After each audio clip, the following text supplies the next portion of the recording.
Paz comes up and tells Bo-Katan, like, hey, the armor wants to talk to you, like, come with me. And they go down into the sewers where they I was live. like, immediately, I was like, it's happening. I was like, dude, I think you didn't feel any sort of hesitation, like, oh, like what's going on here? Like, is she in trouble? Like, what's going on? And Yeah, then she, I gotta say something real quick about this yeah, part. Well, go for it. Say what you want to say, bro. immediately, I'm like, it's kind of strange, but at the same time, like it kind of makes sense that like she wants to have a private conversation. You know what I mean? Something is going on here, and I know we're gonna really dive into this also. I want to know if you got this, Jake. I want to know if other people are paying attention to stuff like this too. Let us know in the comment section your thoughts if you're picking up on any of these vibes. But the music in this scene, because I feel like we're getting thrown off. We're getting thrown off in a way, but the music in this scene, it's very ominous. Like something is up. Yeah. You know what I mean? Like when she's walking into the cave or whatever here, to the forge. Yeah, like the music sounds pretty dark. Like something is going on. Um, could be a coincidence, but a lot of times in Star Wars, like the music means something. You know what I mean? So, did you pick up on any of those vibes? Yes. And I'm still trying to figure out if it's a mislead or if it's like, okay. It's so tough to say because we've already heard. Let me get into this. I guess we can kind of get into this. Wait. Let's get into it. We can just talk about the music real quick. But yeah, I think it might be a mislead. But if not, I think it's going to be a great reveal. And you kind of were going down this track when we talked about it last night a little bit after the episode. Yeah. I think you told me who you think the armor is, which it's like Rook something. Yeah, I've heard that was possible. So if that's the case, it could go one of two ways, which I'm very interested to get into. But yeah, definitely awkward vibes, bro. Like you don't feel comfortable, and you feel like And she something doesn't feel shady's. comfortable. Bo doesn't feel comfortable either, like because she asked her to take off her helmet, and it doesn't make sense to her, obviously, right?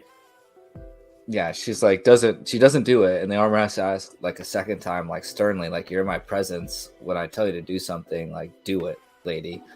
And so she sighs, and I love the acting too, where she could sigh and you could tell like she's questioning, like, am I gonna take off my helmet? And she's gonna tell me, oh, sorry, like you're out, like gotcha, or like what was her plan? Well, this relationship that they have is not built on trust. You know what I mean? Like maybe if we're reading too much into it, then they have established some trust because of Bo-Katan, you know, going into the water, into the living water, and then also Bo-Katan saving the foundling. We have established some trust in that way. But prior to this, the armor really looks down on Bo-Katan, like so many other Mandalorians did. And then Bo-Katan is kind of like, well, I don't like you either. You know what I mean? Like you guys have it twisted also. So, yeah, their relationship has not been built on trust, really. Yeah. So she asks her to take off her helmet. Then she's like, hey, like, blah blah blah.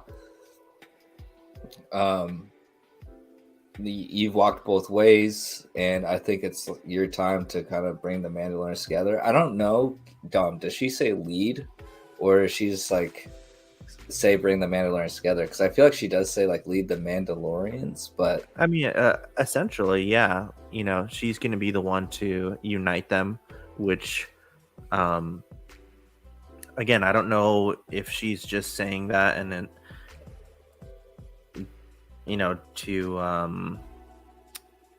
to trick Bo-Katan somehow. But in either case, like, that's what I've been saying. Like, Bo-Katan is destined to do this. Like, she is the one that's going to be uniting the Mandalorians in the end.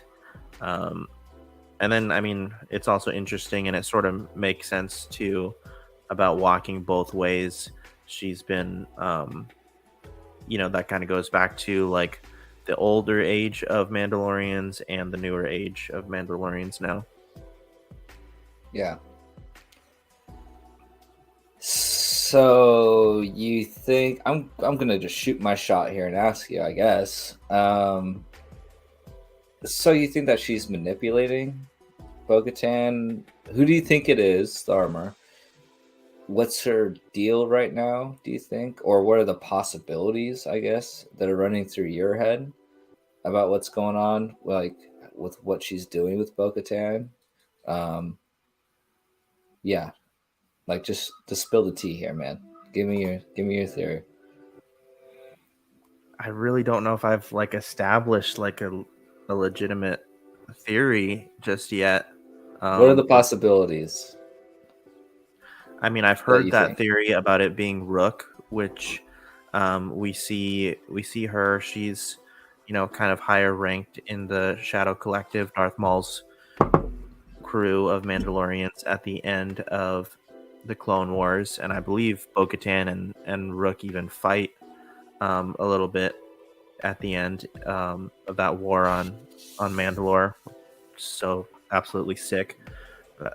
Those 4 episodes, guys, you have to do it. You have to watch it. Yes. Yeah. And yeah, so that's a possibility. I don't remember ever seeing Rook in Rebels. At least I'm pretty sure we don't. So I don't know if she died or maybe she lived on. Who knows? I think there might be some manipulation, like I said last week at the end of it, where I think Paz Vizsla is going to start siding with Din a lot more, and the armor is going to be upset about it because she thought that Paz was like her secondhand guy that wants to follow her and would do anything and fight Din for the sword and all that stuff.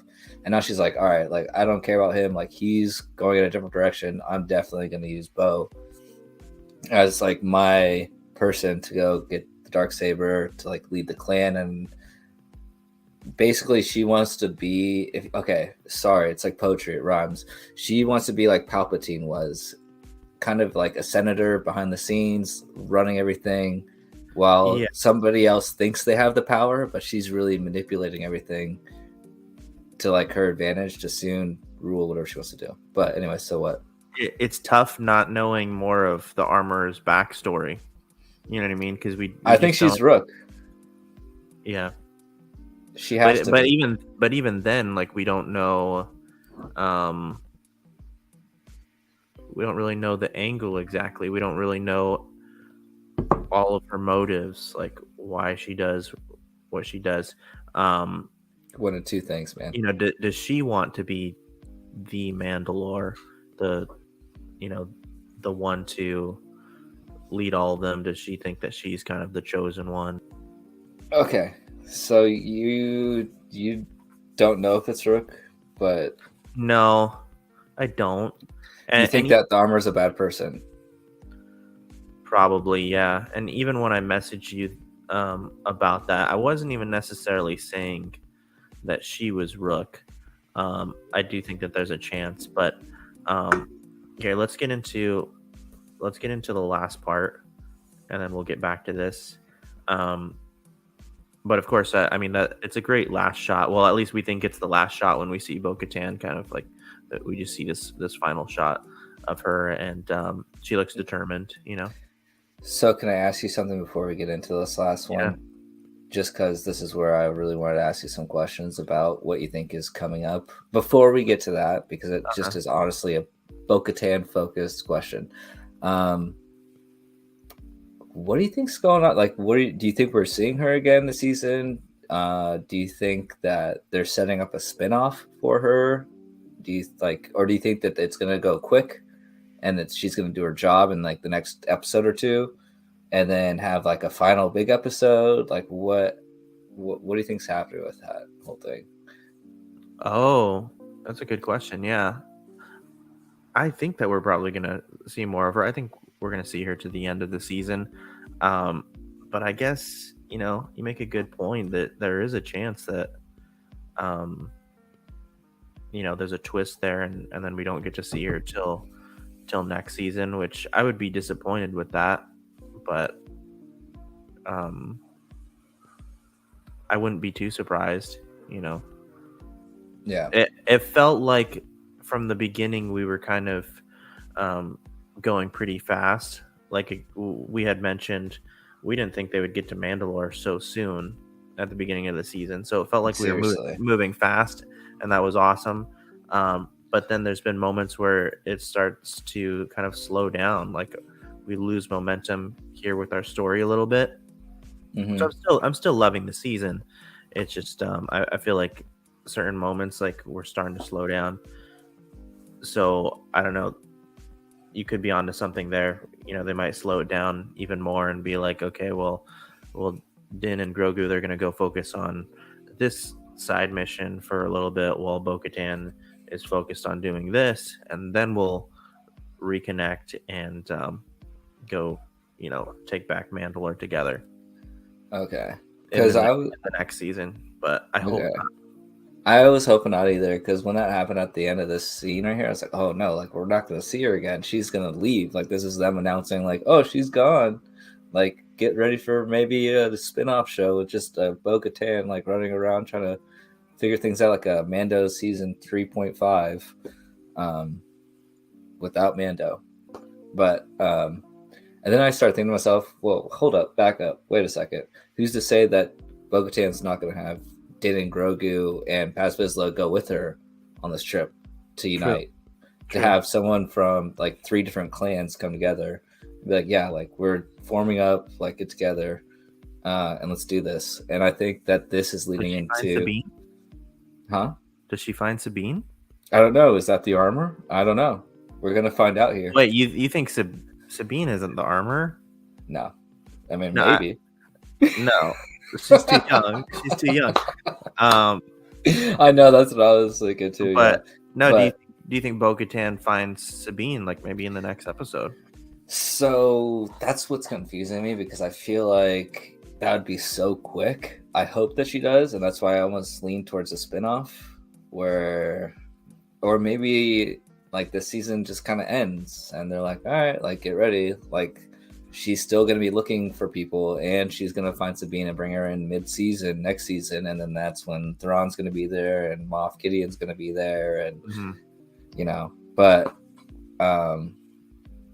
she has to. I think the first thing she's going to do is go find the owls again. And I got something on that too. Okay, so we got to get to this last part. I know, but anyways, I'm hoping to God that it's Paz Vizsla, Din, and her go out, and I hope that we get to see Paz's face.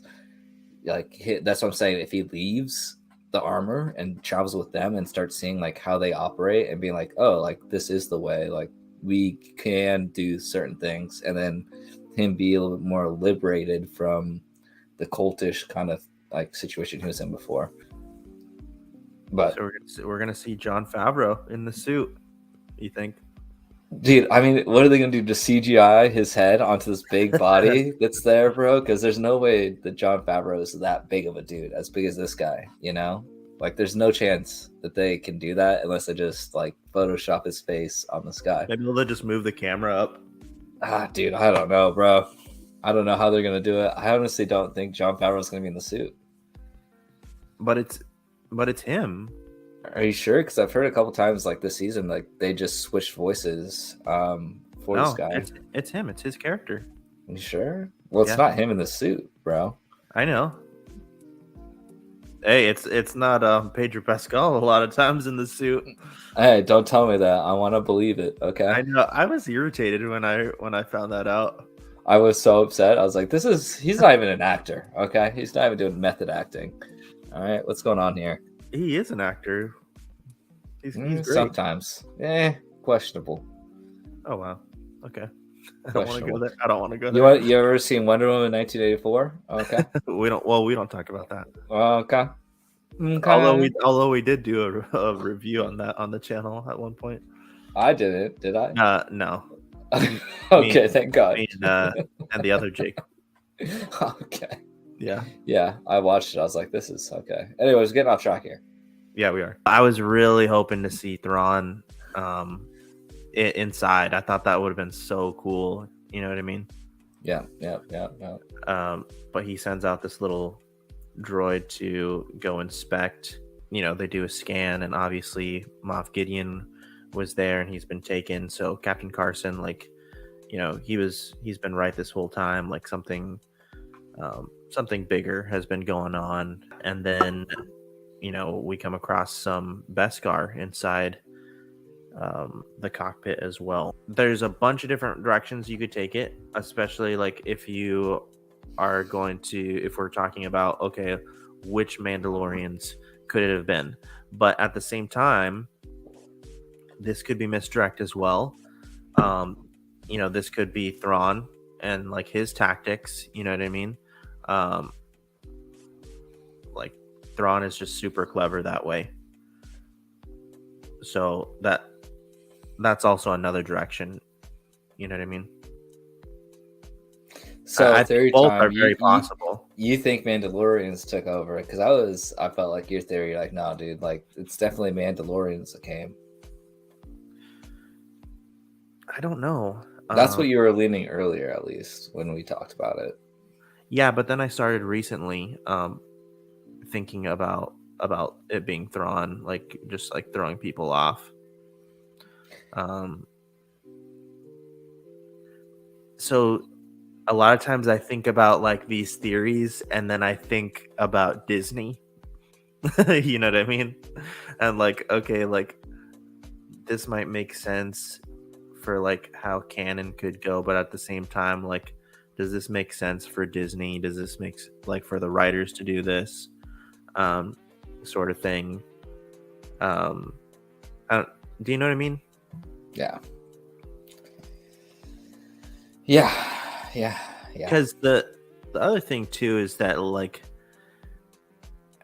as much as I talk about being rewarded for watching Clone Wars and Rebels, Favreau and Filoni, they obviously play a huge part in those shows, but at the end of the day, they don't want to have too much what we call inside baseball, to where like this audience that only watches Mandalorian, they can't understand certain things if they haven't gone and seen Clone Wars. Like they're hoping, as am I, for like those fans to go and watch Clone Wars and Rebels, but they're also gonna make it so that like everyone can like follow, you know what I mean? Like it's not gonna be too inside baseball. It's not gonna be too secluded to like the hardcore fans. Yeah. Okay. All right. Okay. Well, now I guess we just get to like the nitty gritty of things. Okay. Yeah. Break it down. Let me break it down for everybody. So here we go. No, I think total setup. I think the armor is Rook. I think that she was disgraced by her people. That's why she always wears her helmet, and that's why she ran away. And we don't really know who this person is because she doesn't want her identity to be known, also known as the armor. Very simple. That's what she does. I think that she's looking for redemption. I think that's a major arc in this whole. Yeah, I'll get to Maul in a second. So I think that she was disgraced. I think that this is a redemption story for her. I think she definitely wants Mandalorian to be in the right hands, or Mandalore to be in the right hands, and maybe that's what she's struggling with right now. I don't think she's going for the throne like you don't think she is. Obviously, she's had opportunities to, and she doesn't even want it.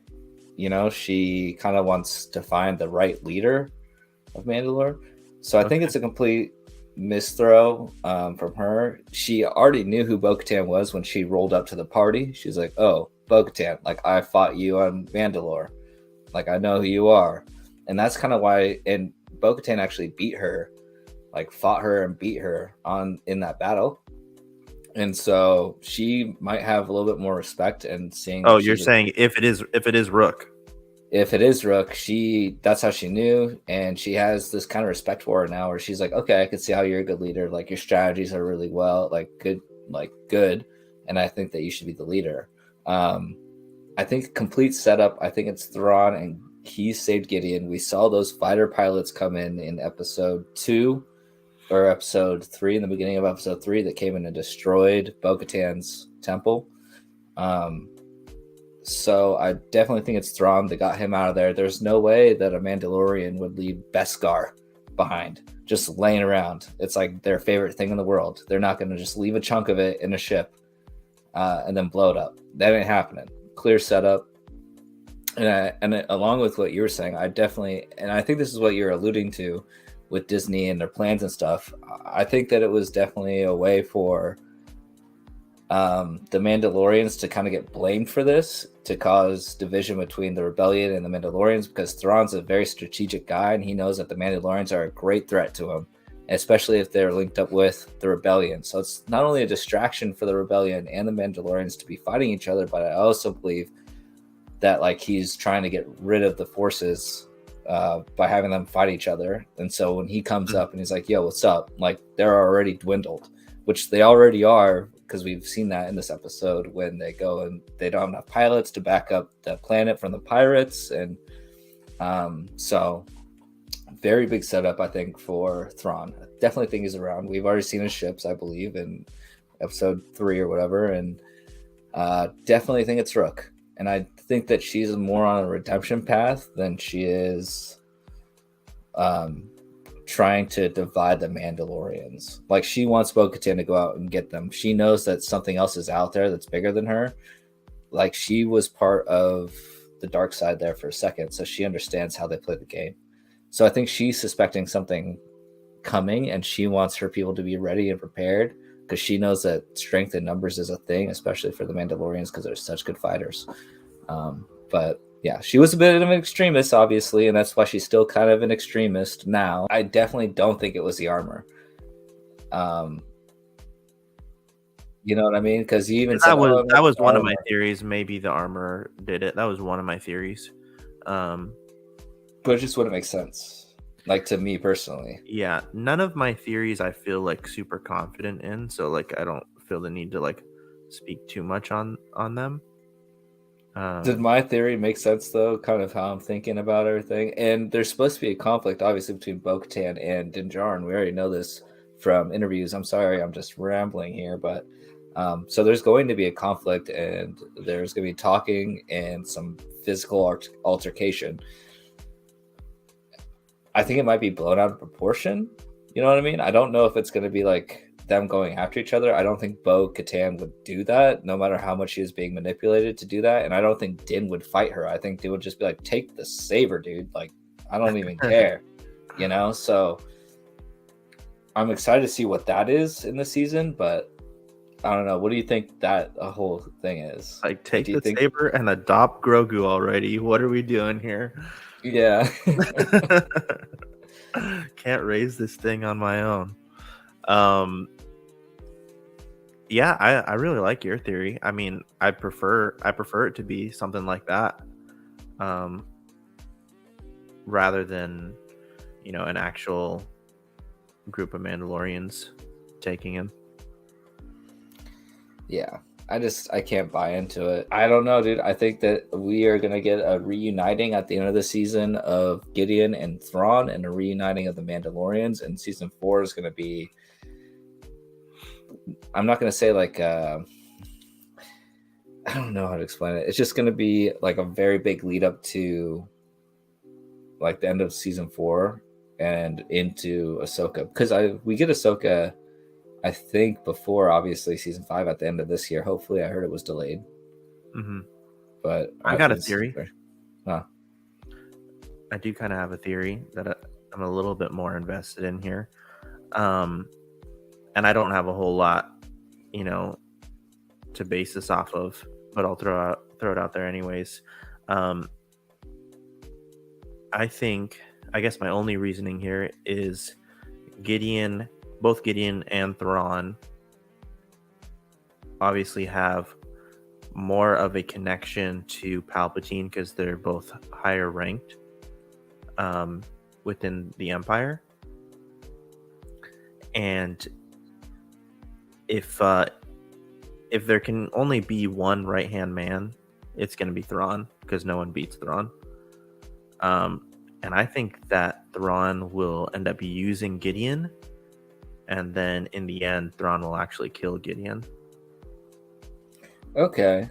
I kind of thought I was following you down a road, and then realized we were on different paths. I thought you were going to say he just saved Gideon to sacrifice him later, where he's using Gideon as a pawn too. Like, we're not even going to get Thrawn at the end of this season. Maybe not even until the end of the 4th season. Or we definitely won't get him at the end of this season, and we'll probably start hearing about him in Ahsoka, and then get him in the 4th season of Mandalorian. No, I think we see him at the end. I think we see him in the finale at least. But he's way more in the shadows. So what you just said, he wants to be the right-hand man. And maybe he got Gideon out just to kind of use him as a pawn. And so like he almost like shows a threat that like he's not showing that he's a threat because no one knows he's around, but he's showing like, oh, there is a threat. Oh, you guys got rid of it. It was just Moff Gideon. Like, don't worry about it. You guys are fine now. So maybe he like saved him to sacrifice him later for everyone to think that like they did it again kind of thing, but it really was just Moff Gideon, and he's like, yeah, no one cares about you, dude. Like, I'm still here. I got my fleet. Like, yeah, you know. But I definitely think that Elia knows about everything. You know what I mean? Like, she's pretty deep in it. So I'm curious to know where she comes up. Yeah, so, I think they're setting up so much for the sequel to the sequels of the movies. I think right now that's gonna be great. And like some of the main characters, hopefully, if they're doing this correctly, Disney, like they're taking these characters and they're gonna use them at the end of the sequels and just be like, okay, like you guys didn't really like hear about these people because they're kind of waiting in the wings. Like Grogu, he's probably alive still, hopefully, and same with Din. And there's a reason why the Mandalorians weren't like messed with or well known in the universe when all the